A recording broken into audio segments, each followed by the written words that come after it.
Okay, here we are kicking some hay down for the cows, and then we're gonna drop some straw down to get the cows all bedded up because it's storming out, right boys? Okay, now we got to kick some straw down for the cows. This is straw we got put in the barn from Express Wrestling. Here we are spreading out straw to keep the cows nice and warm.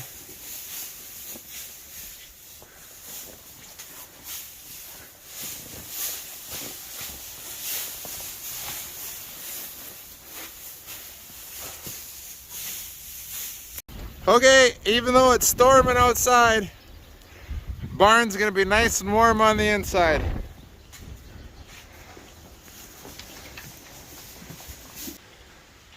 So here's all the straw once the barn's bedded down. Will you shut the gate, Brady?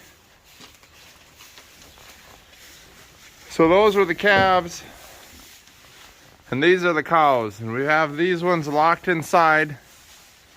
So if they have a calf, it won't be out in the storm, it'll be in the nice warm barn. And this is all the straw from when we baled straw with the wrestling team. So all the cows are happy being in the nice warm barn.